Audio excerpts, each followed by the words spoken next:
Fala galera, beleza? Rogério Lacerda e mais um vídeo para você nesse canal, hoje trazendo a quarta parte, o quarto episódio da nossa série dissecando os álbuns da discografia do Pink Floyd. Já falamos do The Piper at Gates of Dawn, já falamos do A Saucer of Secrets e semana passada falamos do More, disco composto para a trilha sonora do filme do Barbra Streisand com o mesmo nome. E o Pink Floyd agora, nesse mesmo ano de 69, da qual gravaram o More, estavam preparando para lançar no final do ano o disco Uma Guma, um disco duplo em que uma parte consiste em músicas ao vivo e a outra parte músicas de estúdio. O More foi lançado em junho e o Uma Guma foi lançado dia 7 de novembro no Reino Unido e no dia 8 de novembro nos Estados Unidos. No Reino Unido ele chegou ao número 5 da parada britânica e nos Estados Unidos ele chegou ao número 74, fazendo muito mais sucesso do que o More, apesar de terem sido lançados no mesmo ano. E como você sabe, quando o Syd Barrett saiu da banda, praticamente na metade da gravação ali do A Saucer of Secrets, o resto da banda ela ficou com dificuldade para encontrar o seu caminho. Eles usaram até a composição do disco More para poder tentar encontrar um direcionamento, pensando até em fazer trilha sonora para filmes, e estavam ali meio que batendo cabeça. E decidiram fazer isso junto com o produtor Norman Smith, gravando nos estúdios da Abbey Road uma parte do disco que viria a ser Uma Guma no estúdio e a outra parte aproveitar gravações que estavam sendo feitas numa turnê chamada The Man and the Journey. E dessa turnê, que foi essas músicas foram registradas no dia 28 de abril no Mothers Club e no dia 2 de maio em Manchester. E ali consistia, nesse disco ao vivo, disco 1, nas músicas Astronomy Domini, Careful with That Ex Eugenie, Set the Sun the Controls to the Heart for the Heart of the Sun e a música A Saucer of Secrets. São as músicas que comporiam o disco 1 do Uma Guma, que é um disco duplo. E realmente as versões ao vivo elas ficaram muito melhores até do que as versões em estúdio, porque elas tinham muito mais experimentações, elas ficavam mais encorpadas, por assim dizer, mais pesadas, e realmente um registro ao vivo de excelência, muito elogiado na época. Inclusive os críticos elogiavam ali nas revistas, enfim. E o que acontece? O disco 2 ele seria composto por 4 músicas, cada uma composta por um membro da banda. Essa ideia partiu do Richard Wright, que estava com bloqueio criativo no período ali de gravação do More. O Richard Wright chegou para a galera e falou assim: que tal se cada um de nós fizesse uma música, né?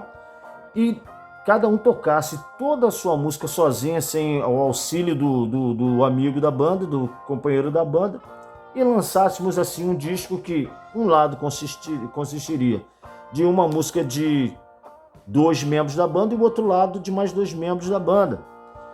E o Roger Waters aceitou a ideia. O David Gilmour, como tinha um pouco de dificuldade para escrever letras, ele na época não aceitou muito bem essa ideia. Mas partiram para os estúdios da Abbey Road, sobre a produção novamente do Norman Smith, que tinha deixado a banda fazer o More sozinhos. O Norman Smith ele saiu da produção do More, ele não quis participar. Na época, ele achando que a banda não conseguiria sobreviver sem o seu mentor, que era o Syd Barrett. Mas agora ele voltou para produzir no Abbey Road a parte de estúdio do Uma Guma. E ali o disco começa com uma experimentação do Richard Wright, o mentor dessa ideia de fazer cada um sua música solo, tocando os próprios instrumentos ali. E uma música chamada Sisyphus, que fala de um personagem da mitologia grega. Você já viu esse personagem em algum momento da sua vida? Aquele cara que está subindo uma montanha, empurrando uma rocha, né? Subindo a montanha, empurrando a rocha. Em certo momento essa rocha ela cai e ele desce e volta para subir novamente aquela pedra montanha acima. É um personagem da mitologia grega, da qual o Richard Wright se inspirou para dar nome a essa música. É uma suíte em 4 partes. A primeira parte é um instrumental feito com sintetizadores bem sinistra, parece música de trilha sonora, de filme de ficção científica. A segunda parte é feita com piano, é até interessante. A terceira e a quarta parte, experimentações ali com mellotron, com farfisa, entre outros instrumentos. É uma parte mais sinistra, mas uma composição decente, nada que se compare ao que ele já tinha feito, como Si Sol, Paintbox, Remember Day, mas estava ali a contribuição do Richard Wright para o disco. Em seguida, no lado A do disco 2, a composição do Roger Waters, chamada Grantchester Meadows, uma música meio pastoral, com voz e violão do Roger Waters, uma letra interessante falando sobre a sua infância em Cambridge. E tem alguns loops ali que ele faz com sons de pássaros, que ele vai cortando com o tempo certo para se encaixar com o andamento do violão.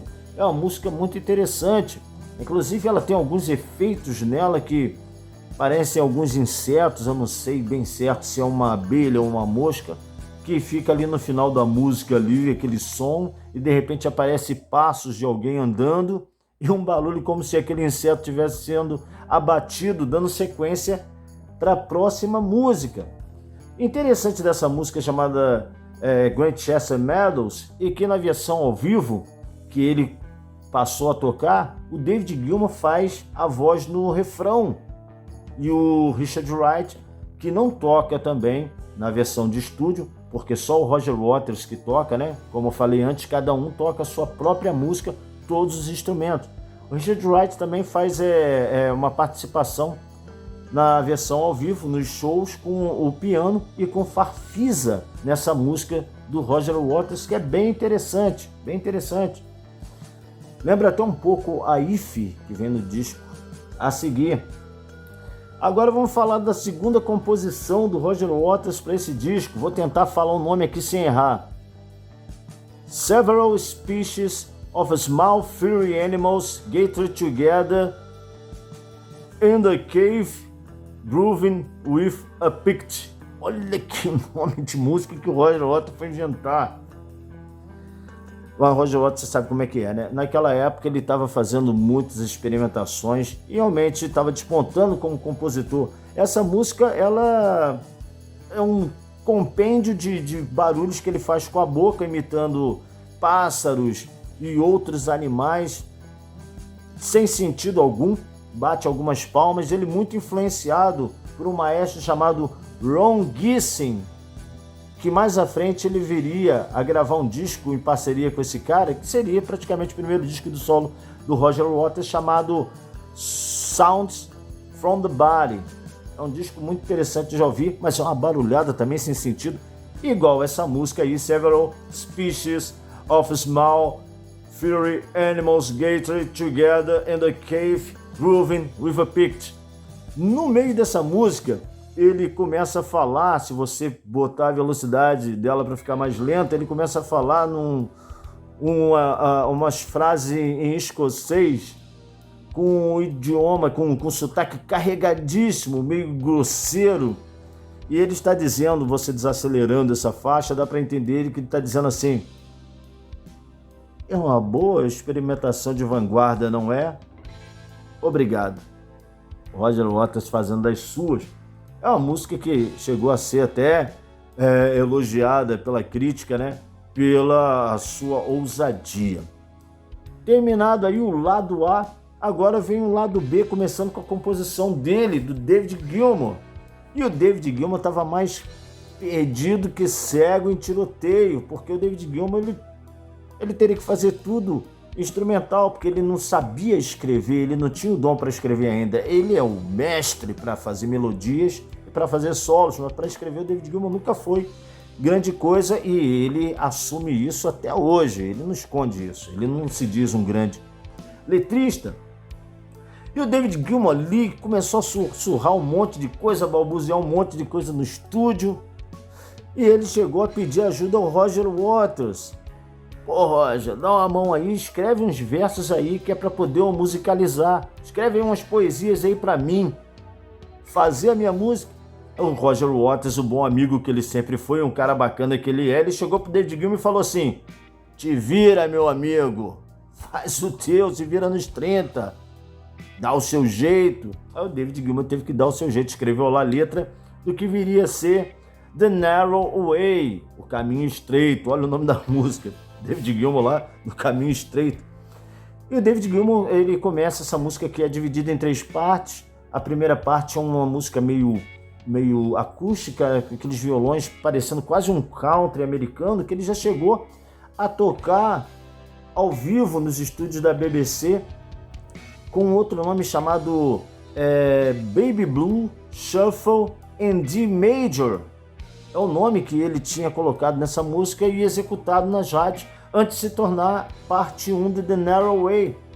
A segunda parte já vem uma guitarra mais elétrica, mais pesada, também uma parte instrumental, assim como a primeira, The Narrow Way Part 2, e tá ele ali fazendo uns 3 minutos de um solo de guitarra ali, uma base de guitarra ali, distorcida, e até interessante. E termina aí com The Narrow Way Part 3, que tem uma melodia interessante, embora a letra seja difícil de entender, porque a mixagem não ajuda um pouco nessa música, mas é uma música que, vê se não concorda comigo, ela poderia entrar naquele disco Obscured by the Clouds, né? Outra trilha sonora do Pink Floyd, Obscured by Clouds, aliás. Poderia, essa música The Narrow Way Part 3, ela poderia entrar naquele disco lá.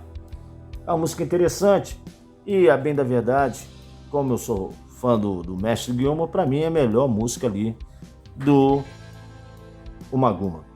Daí vem a música do Nick Mason. Nick Mason, mais uma vez, apela para sua esposa na época, Lindy Mason, para ela fazer ali uns sons de flauta no começo e no final da música, que viria a se chamar The Grand Vizier Garden Party. Algo como a festa no jardim do Grão Vizir. 7 minutos de bateria, meu irmão, solo de bateria e só, coisa que poderia ter ficado ali em 3 minutos, com a introdução da mulher tocando flauta e o término da mulher tocando flauta, ele fazendo ali 7 minutos de bateria no meio, né? E tá aí a contribuição do Nick Mason para a parte de estúdio do Uma Guma. Vamos falar da capa. A capa do disco é uma capa muito interessante, ela foi mais uma vez feita pelo Storm Thorgerson e as fotos foram tiradas na casa do sogro dele na época, no interior da Inglaterra. E é uma foto que ela coloca os membros da banda, cada um em perspectiva diferente, sendo mostrado num quadro ao lado, como se fosse um looping infinito.